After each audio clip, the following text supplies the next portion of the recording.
परमेश्वर जी और मंचस्थ अतिथिगण, सामने विराजमान थेलासर पंचायत के प्रबुद्ध नागरिकगण, युवा साथियों, समय की सीमा है। 3 सीटें राजगढ़, तारानगर और रतनगढ़ हमारे किसान भाइयों को दी है। इसी तरह से बीकानेर डिवीजन की 27 सीटों में से 3 सीटें बीकानेर पूर्व की एक माड़ी को दी है, सूरतगढ़ की एक प्रजापत को दी है, सादुल शहर से एक जांगीड़ भाई को दी है। और इसके बरक्स बीजेपी ने तारानगर की एक सीट जांगीड़ समाज के पिछले समय में प्रत्याशी राकेश जी को दी हुई थी, वो भी काट दी है। इसलिए मेरा संक्षेप में यही निवेदन है कि रामेश्वर जी प्रजापति जो ओबीसी वेलफेयर सोसाइटी के गांव के अंदर वोट मांगने के लिए आई हूँ, क्योंकि पहले भी जो है रफीक जी हमारे यहाँ से एमपी का चुनाव लड़ चुके, तब हार गए थे। हम लोगों को वो बात वो अभी तक छुपी हुई है कि ऐसे विकास की गंगा बहाने वाले आदमियों को बार बार जो हरा रहे हैं, ये अच्छी बात नहीं है। तो ये मन से इतने वो उदार आदमी है कि ये किसी दूसरे की जेब की तरफ नहीं देखते, बहुत समझदार हैं। अगर करनी और कथनी में इनके फर्क नहीं है, अगर कह दिया तो वो काम हो गया। तो मैं आप लोगों से कहना चाहती हूँ कि भाइयों, 30 साल में आपने जो बीजेपी का राज तो देख लिया, लेकिन इनका अब के वोट देके इनका राज देखो, बदलना सीखो। मैं तो उस परिवार से हूँ, कुंभाराम आर्य ने आपको 36 कौमों को जमीनें दी और मालिक बनाया, खातेदारी दी और मजदूर से किसान बनाया, उस परिवार की हूँ।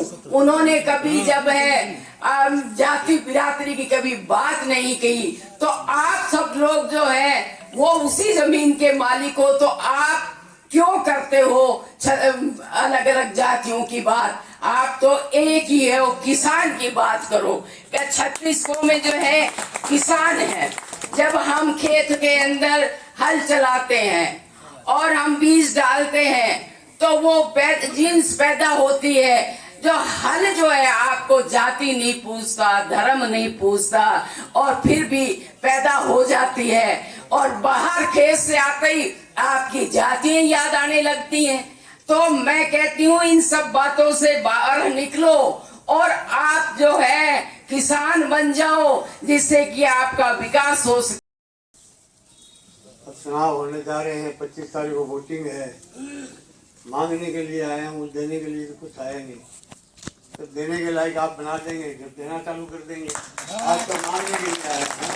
तो मुझे आशा है कि आप भरपूर मेरे को देंगे, मेरी झोली भरेंगे, मेरी पेटी भी भरेंगे, मेरी ऐसी आपसे आशा है।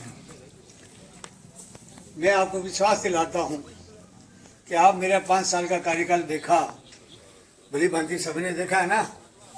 और मैंने 2-3 वादे किए थे कि मैं 2-3 वादों पे काम करूँगा, सुकून पैदा करूँगा, टूरू तहसील में गुंडागर्दी झगड़े फसाद नहीं होने दूंगा। मैंने किया ऐसा 5 साल, नहीं भेदभाव करूँगा, नहीं किया मैंने। विकास के बारे में बात की थी। लोहिया कॉलेज है, वहाँ पीजी करने हमारे बच्चे कहाँ जाते थे? बीकानेर, उदयपुर, जोधपुर, कोटा, भरतपुर, वहाँ जाते थे। यहाँ नहीं थी। मैंने सारे सब्जेक्टों में पीजी करवाई आज हमारे बच्चों के लिए, सीटें बढ़वाई। और जो बड़े बड़े गांव थे के गांव की पंचायत थी, वहाँ 12वीं के स्कूल नहीं थी, पीएससी नहीं थी। एक ही गांव की पंचायत है, छोटे छोटे गांव वंचित रखे हुए थे, उनको सबको 12वीं का स्कूल किया, पीएससी भी बनाई। अरे सरपंच साहब बनाई, कौन बनाई सगड़ा में? हाँ, शिक्षा स्वास्थ्य दोनों पे काम किया ना, किया। और यहाँ स्वास्थ्य के बारे में जनाना हॉस्पिटल बनाया, लड़कियों की कॉलेज बनाई शिक्षा के लिए भाई। 300 बेड का हॉस्पिटल बनाया, मेडिकल कॉलेज लेके आया। मैंने एक वादा किया था कि डॉक्टर, एक एक डॉक्टर के लिए तरस रहे हैं। आने वाले समय में यहाँ चूरू के अंदर डॉक्टरों की मशीन लगाऊंगा। मैंने मशीन लगाई है, आज डॉक्टर बन रहे चूरू के अंदर। चूरू से डॉक्टर मांग रहे हो, डॉक्टर भेजिए। मैंने स्वास्थ्य इसका बहुत काम किया। 2-3 काम सब मेरे सपने अधूरे हैं, शायद मेरे सपुत्र को आप जिता देंगे तो वो दोनों तीनों सपने भी मेरे पूरे हो जाएंगे। ये काम मुझे आशा है अब की बार आप जिताएंगे। एक तो मेरी इंजीनियरिंग कॉलेज की इच्छा है कि हमारे बच्चे जैसा डॉक्टर बने, जहाँ इंजीनियर भी बने चूरू के अंदर। बड़ी बड़ी बिल्डिंगें बनाते हैं ना महाराष्ट्र में, इधर वो जितेंद्र प्रसाद बेटा ये महाराष्ट्र में रहता है, इसको मालूम है कि कितने इंजीनियर बनते हैं वहाँ और कहाँ कहाँ लोग वहाँ से इंजीनियर बनने के लिए जाते हैं। तो ये मैं सोचता हूँ हमारे बच्चे यहाँ इंजीनियरिंग बने। दूसरा, चूरू के रिंग रोड बने। इन्होंने वादे किए, काम तो किए नहीं कभी।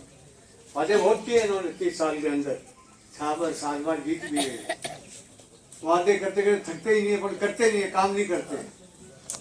उसके बाद चूरू स्टेशन में भी आ सकती है, ये उम्मीद है मेरे को कि चूरू स्टेशन के अंदर भी वो लेके आए। ये 2-3 काम बड़े बड़े हैं। बाकी इच्छा है आप लोग इसको काम करने वाला बना देंगे तो इंशाल्लाह ये तीनों काम भी हमारे हो जाएंगे। इसे मैं आशा के साथ आपसे ये अपील। धन्यवाद हाजी साहब।